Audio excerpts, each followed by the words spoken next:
Hey there, Internet. It's Fainmaca here.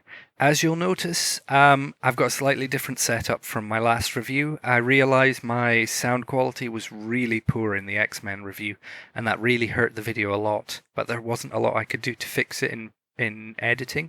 So what I've decided to do for future reviews is I'll use the headset for now, and I've got a new microphone on the way, which I'm going to try and use to give you higher quality audio so that the video doesn't suffer as much from it. But in the meantime, we'll just settle for using this microphone here, and I'll be able to continue doing reviews for the movies that are coming out this summer, because they're coming out so quickly. I can't wait for new equipment to arrive. But anyway, without further ado, let's get into the video.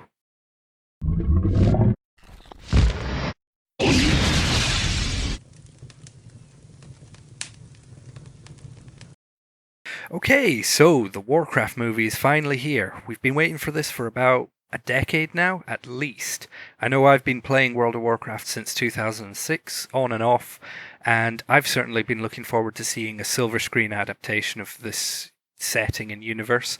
There's plenty of stories that could have been told in it, and I was pretty hyped when I learned that we were actually going to get a proper big budget release. So before we get started, I'm just going to give you a quick warning. I will be discussing spoilers in this video. The story is pretty integral to the experience of the movie for me, and I'm not going to dodge around the issues that I come across. I'm not going to dodge around any secrets in the story.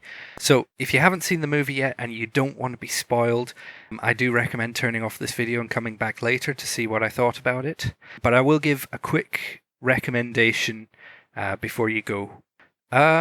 If you are a fan of the Warcraft franchise and you're a follower of Blizzard, then I recommend going to see this, just to see how the adaptation holds up. It's an interesting take on the story, let's say that much. It's certainly a very well-made movie. The look of it and the sound of it is very high quality.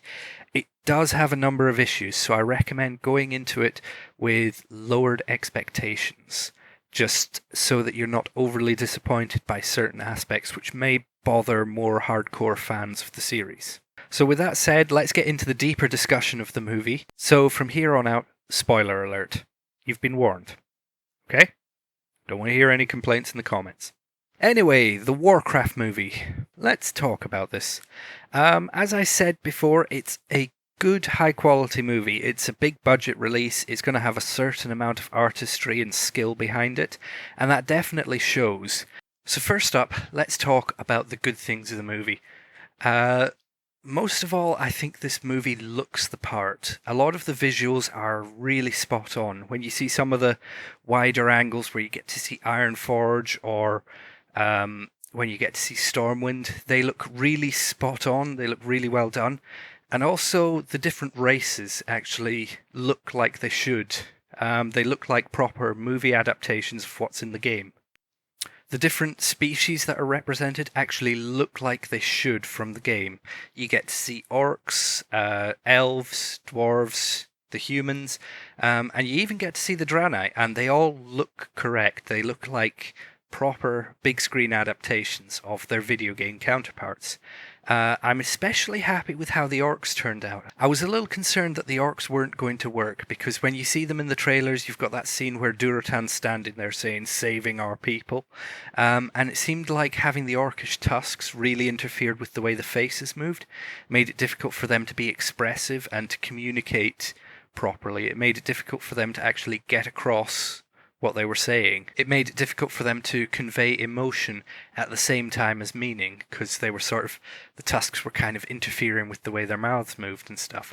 But they seem to have compensated for that in the movie, and what we're left with is a collection of orcish characters who are very expressive, very communicative, especially Durotan. The movie starts off with a close-up of his face, and you actually see the individual muscles sort of twitching and everything, and it really feels like a living character who actually has emotions and thoughts and feelings, and that is really well done. I do have to commend them on that. In addition to that side of the visuals, you've also got the magic effects and the way that sort of larger armies are done, and they all seem to be done very well. I really like the magic effects in this, and some of the wider shots where they've had to CGI a huge orcish army versus a human army, they're all done very well. and I'm very happy with that. On the negative side of the visuals, I didn't quite feel like some of the human side of things was quite right. Having these live action humans alongside these CGI orcish characters and the CGI dwarves didn't quite feel right. They sort of fell short. I actually think the movie would have been better if all the characters had been CGI, if they'd just done a complete sort of mature version of CGI rather than just an animated, computer animated cartoon. Having an actual fully computer generated movie done would have benefited this somewhat, I think, and would have sort of kept the style and flow of the visuals going a lot better. But as it is, seeing some of the human characters alongside these really well done orcs, they just don't quite fit together, in my opinion. But regardless, what they do with the humans is pretty good. You get to see like the armor that they're wearing is all correct. Their surroundings in Stormwind, the furniture, and so on. It all looks like it belongs in the Warcraft universe. In addition to that, the battle scenes are very well done. There's some interesting uses of magic as well as weaponry. They all seem to come together, and these battles are very interesting to watch. Sometimes you've also got the aerial side of things when the Griffin gets involved in the battle. That's quite interesting to watch. A little bit underused considering how much we were seeing of it in the trailers, but the Griffin does have a presence within the battle scenes, and it is quite good when it shows up. Another good thing to mention is the soundtrack. It's a really fitting thematic piece that's sort of deeply orchestral at times, and you've got this nice tribal beat to it as well whenever the orcs are on the screen. And I really enjoyed listening to the music, and I think I'm going to pick up the soundtrack on CD when I get a chance. It's really nice to see these characters showing up who we've heard about and seen in the video game, and to see them realised on the big screen. First off, on the orcish side, you've got Duratan and you've got Draka. They're really well done. It's nice to see them. In addition to them, I was a little worried it would be just them and Gul'Dan, and then everybody else would be orc number 3086. But it's not like that. You've got a couple of big names showing up there who it's really interesting to see. In addition to those three, you've got Rend Blackhand, who serves quite a big role in the movie, and Orgrin Doomhammer. It's really nice to see him as well. And even in the background, you see a couple of orcs that you think maybe you recognize. There's one orc in particular who I'm pretty sure is meant to be Grom Hellscream, and it was nice to see him showing up, and he's got this presence within the orcish army, but at the same time he's not overbearing. It's not sort of going, oh look, it's Hellscream, he's there, ooh, we should pay attention to him, he's going to be important in the future. He's being given time to just sort of exist there, and in the future he'll be important to the story. He'll rise to prominence, which is nice to see. Big disappointment, there's no Ner'zhul in this story. They've basically retconned him out of existence now. All of the responsibilities and parts that he had to play in the larger story are now carried out entirely by Gul'Dan, which I suppose in a way you've got to condense some of the characters down, but I think it's a real shame that they got rid of this character, because I thought Ner'zhul was a really interesting character, and I really wanted to see an adaptation of him on the screen. On the human side, you've got a couple of interesting characters as well. Number one being Anduin Lothar. You've also got King Lane, and you get to see a few sort of members of different organizations, primarily the Kirin Tor, of course. You get to see Khadgar, the rogue mage. You get to see, I think it's Archmage Antonidas is his name. Forgive me if I'm saying that wrong, because it's been a while since I've delved into the lore properly for that era. And you also get Medivh, the Guardian of Azeroth.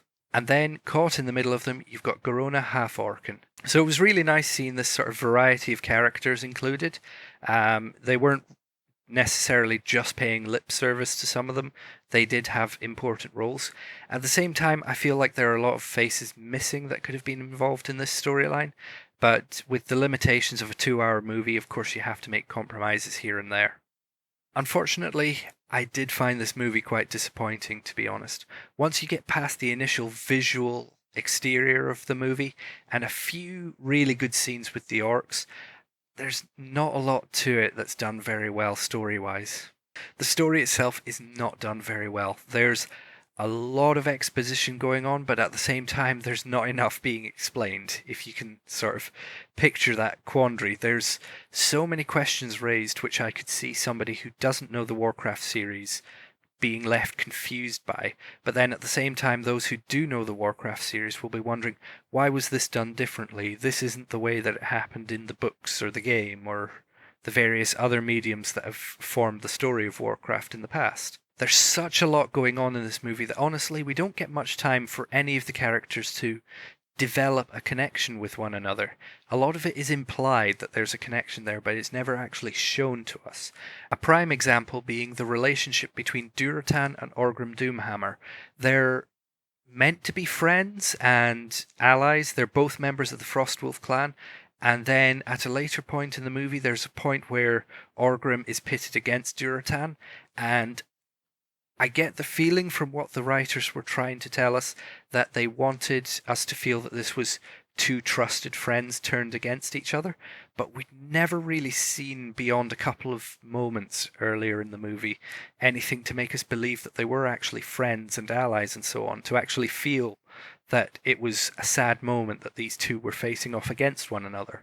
The same goes on the human side, unfortunately. We've got the character of Medivh and the character of Lothar, and it's implied, of course, knowing the lore, we know that there's a little bit more between these two, but on screen it's only implied that there's a history between them, and then there's no real sort of explanation of how they know one another, not even just a brief mention of whether they grew up together or whether they fought together in a battle or anything like that. It's just sort of no real scenes to build connections between these characters or to establish the connections between these characters that already exist. So for us as an audience, we're complete outsiders to these relationships. Another big problem I had was the relationship between Garona Halfork and pretty much any character she comes in contact with. We're supposed to believe that she thinks the humans are her friends, and there's no real chemistry between her and Lothar or King Lane or anyone really. It's really unfortunate that. I feel like because this is a 2-hour movie, maybe it would have benefited from being a bit longer. Maybe a 3-hour movie in the vein of Lord of the Rings would have been better. And then we could have got these scenes where these characters actually talk to one another and build relationships with one another. And the slight hints at romance between Garona and Lothar could be better established rather than it just being they meet and then suddenly they're making eyes at one another all the time, which seemed to come out of nowhere, to be honest. So I really feel that the dialogue of the movie let it down quite a bit. We don't have nearly enough conversations between the characters. A lot of what's being said is what I think of as trailer speak. A lot of the lines are just sort of, you could cut them out of the movie and use them in a trailer as a very sort of generic, oh, we must fight the enemy, or we must band together, or he can't be trusted, that sort of thing. It's all these sort of generic trailer lines just being spat out by the characters, rather than actual meaningful dialogue between them that builds the characters up, develops the relationships between them. So, in addition, I really think the story is very, very cluttered, honestly. At the start of the movie, you have Durotan and Draka on Draenor, in amongst a massive orcish warband getting ready to go through the Dark Portal, and of course Draka at this point is pregnant with a baby thrall, or Goel as they're calling him now. So the movie starts off with a nice little interaction between them where you actually find some believable chemistry between Draka and Durotan, and I have to admit this is the strongest character interaction we've got in the movie. It's this little 5-minute scene where the two of them are talking together, and you really do believe they are a husband and wife and they actually care for one another and want to grow their family together, and it actually creates some positive feelings for them. But unfortunately, this is a very rare moment in the movie. We don't have anything else like this later. But anyway, they're part of this warband that is going to go beyond the Dark Portal and invade Azeroth. So anyway, Gul'Dan is going to use this foul magic that he's gained control of to sacrifice a bunch of Draenei prisoners and open the Dark Portal to send an initial scouting party through. And the job of that scouting party is to gather together enough humans to provide fuel to open a second dark portal on Azeroth and connect the two together and make a permanent bridge between worlds. So then, of course, the orcs go through the dark portal, and Durotan and Draka are among them. As they go through the dark portal, Draka unfortunately goes into premature labour and gives birth to Thrall. And unfortunately, when he comes out, he is stillborn. And in a rather interesting scene that changes the lore of the character, the stillborn Thrall, or Goel, is picked up by Gul'Dan and actually brought back to life. And it's this use of fell energy to bring him back to life that actually turns Thrall green, which is quite an interesting choice. Because, of course, we know in the original continuity, it's the fact that the orcs have partaken of the demon blood, of Manaroth's blood, that turns them green and corrupts them. So I thought that was quite a good scene, quite an interesting way to start the movie, an interesting little bit of action that sort of shows the mysticism of the setting at the same time as developing the orcs as a people rather than just a threat that has to be stopped. And then, of course, after that, we cut to the humans, and they're investigating the attacks from these orcs. The orcs have been taking prisoners and attacking villages by the dozen, and we get to see Lothar trying to investigate the destruction of one of his garrisons.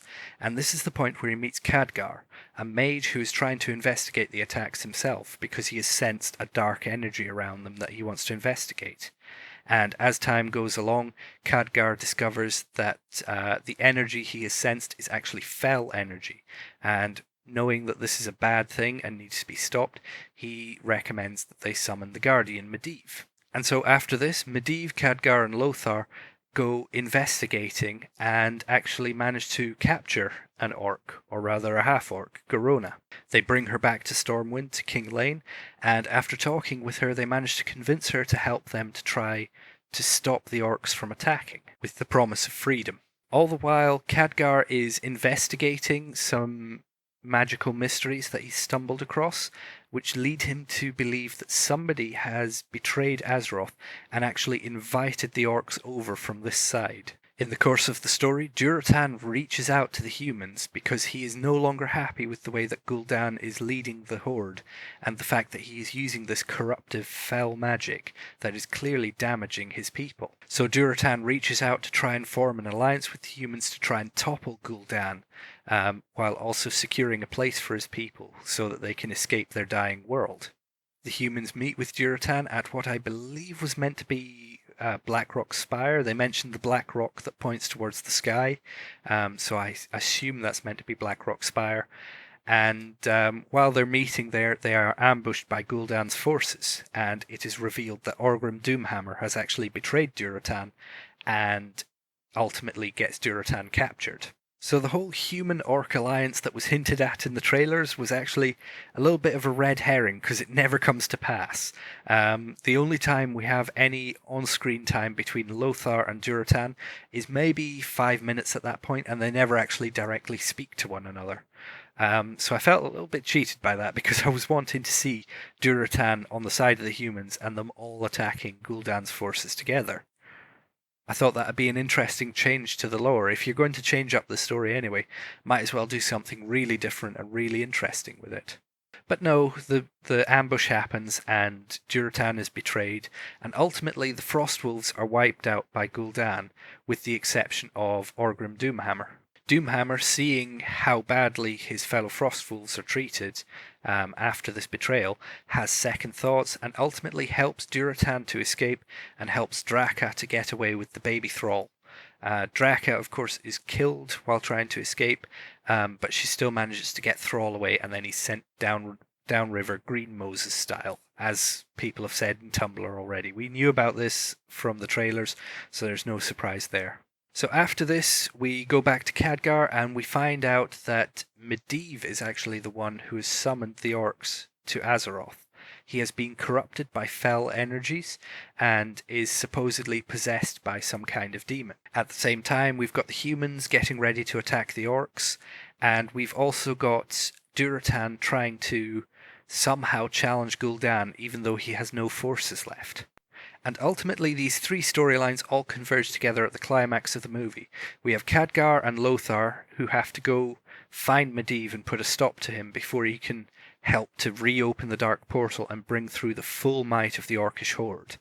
At the same time, King Lane is leading the human armies against the orcs, ready to surround them and try to wipe them out, or at least to rescue the prisoners that they've taken. And finally, we've got Durotan challenging Gul'Dan to a challenge of trial by combat, essentially, what they call the Mok'Gara, which is a sort of orcish honor battle, a duel to the death for leadership of the warband. Gul'Dan shows great disdain for this challenge, but still accepts it, and ultimately the two of them are duking it out at the same time that all these other pieces are moving into place. Of course, anyone familiar with the lore of Warcraft knows that Durotan is not going to survive this. Thrall is always going to be an orphan in these stories. And Gul'Dan ultimately kills Durotan, but to do so quickly and efficiently so that he can get back to opening the Dark Portal in conjunction with Medivh's spell work, he actually has to cheat and use his magic in the battle, something which instantly turns many of the orcs against him. So we can already see there, even though Gul'Dan remains in control of the orcs, his control is rapidly splintering. Finally, the human armies arrive and start laying into the orcs. A very messy battle scene is happening, and at the same time, over in the Tower of Karazhan, we've got Lothar and Khadgar fighting against Medivh. At this time, Medivh's corruption is fully revealed. He transforms into this massive monster, sort of going through a weird stage where he actually looks like a cross between one of the Wraith from Stargate Atlantis and the Nameless one from Planescape Torment. If you cross those two together, that's essentially what Khadgar turns into at first. So we have a very generic fight scene going on at Khadgar.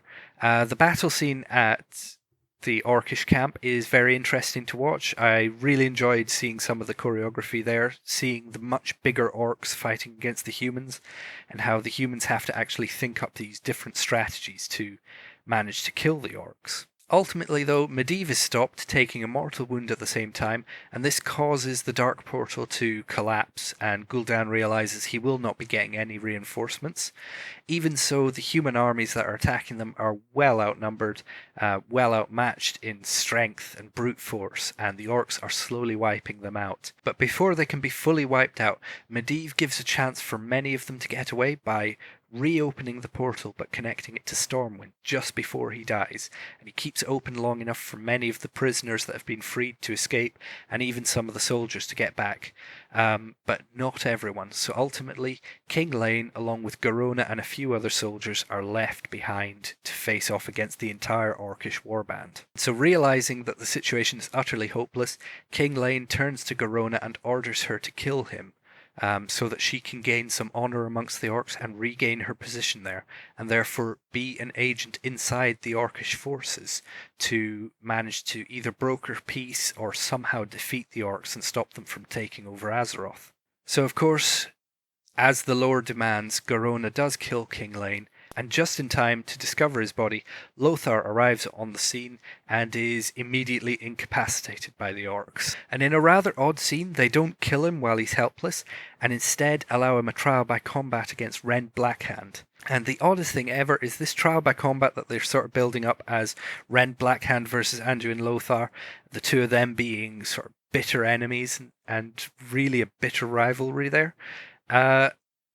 It lasts all of 10 seconds. Lothar makes one sword slash and then finishes off Rend immediately, and it's kind of ridiculous for the sort of climax of the movie. But at this point, it feels like the ending is starting to drag on, so I think the filmmakers were sort of, we need to have this in here, but we kind of need to wrap things up, so they started rushing things at that point. Anyway, after this, it is shown that the Orcish horde no longer supports Gul'Dan wholeheartedly. When he orders them to kill Lothar, they instead step aside and allow Lothar to take King Lane's body and leave, out of respect for his martial prowess and respect for the honour that he's earned in killing Rend Blackhand. So it's interesting to see that there, because it does show that Gul'Dan is losing control of the orcs. Even if he has the power to sort of force them to do what he wants, he can threaten them with death if they don't obey him. Even so, they are still going to resist him when he challenges their traditions. But that's pretty much where the movie ends. Lothar returns to Stormwind, and together with King Lane's queen, who I don't actually remember the name of, but Varian Rin's mother, Along with her, he decides to create the alliance with the High Elves and the Dwarves. So the three races band together and they form the alliance, and they're ready to fight back against any future Orcish aggression. At the same time, Garona is left in the Orcish horde. She has managed to gain a position of power and influence among her fellow orcs, gaining actual recognition as a full orc rather than a cursed beast as she was before. And we finish off the movie with little baby Thrall floating down the river and being collected by a couple of humans, setting up for the future sequels. So looking at this story, I honestly think it's a very complicated story to tell, and I think it was a little too confused here. There's not a lot of discussion of character motivations. There's not a lot of quiet moments, really. We could have done with some more sort of development of Medivh as a character, as the Guardian of Azeroth, and then slowly revealing his corruption over time. Honestly, I think we could have done with a couple of movies before his corruption was revealed, so that it was more of a sort of oh crap moment, you know, where the audience just sort of gasps and goes, oh no, he's corrupted, he's the one who's been doing this, rather than a very sort of clumsy reveal that we get here. All in all, I think the Dark Portal storyline was the wrong place to start in the Warcraft universe. If it had been up to me to pick a story to tell in a Warcraft movie, I would have started off with the story of Aegwynn the Guardian. That's the mother of Medivh, so going a generation back and dealing with her rise to power as the Guardian of Azeroth and establishing the Burning Legion as a big threat in the universe. It would have also allowed you to build towards the confrontation between Aegwynn and the Avatar of Sargeras, which would have been a really epic conclusion to a movie. And then that would have set the stage for having Medivh as her child, growing up, and the corruption that infects her passing on to him, and then slowly but surely building these hints that he's going to be the one who helps bring about Azeroth's downfall and the invasion of the orcs. And then ultimately I wouldn't have taken the orcs into the storyline until the second movie at the earliest. So that's a quick summary of the Warcraft movie. Honestly, it's not a very good movie. If I had to rate it out of 10, I would probably give it a 6 out of 10. It's a very average blockbuster movie. Very clumsy storytelling, very clumsy dialogue to it. It looks nice and it sounds nice, but there's not a lot of meat under there. There's not a lot there that's going to appease the really hardcore Warcraft fans, and at the same time there's nothing there to really help newcomers to the franchise to discover the Warcraft series and develop a love for the setting like the true fans have. Ultimately, this is just disappointing. I really wanted this movie to be the one to prove that video game adaptations could be good. Not just good, but actually great. I thought the Warcraft universe was the perfect universe to adapt to the silver screen, and would have made for an epic movie on the scale of Lord of the Rings or something like that. But ultimately, it just falls short in so many different aspects. It is disappointing, but we've got to remember this is just their first foray into movie making, and it is setting up for sequels down the line. So hopefully in future times we'll get to see a little bit more competence from the writing and the dialogue, paired with this really good CGI work and set work, and I think you could have a really good movie in the future. Anyway, those were my thoughts on the Warcraft movie. What did you think? Let me know in the comments below whether you liked the movie or didn't, or if you're yet to see it. If you're a Warcraft lore nut like me, let me know what you think should have been done differently, or even if you wouldn't have changed anything. It'd also help if you could like this video and subscribe to my channel, or if you didn't like this video, let me know in the comments below what I can do differently in the future. But in the meantime, my name is Fainmaca, I am a film fanatic, and this has been my review of the Warcraft movie. I'll see you guys later.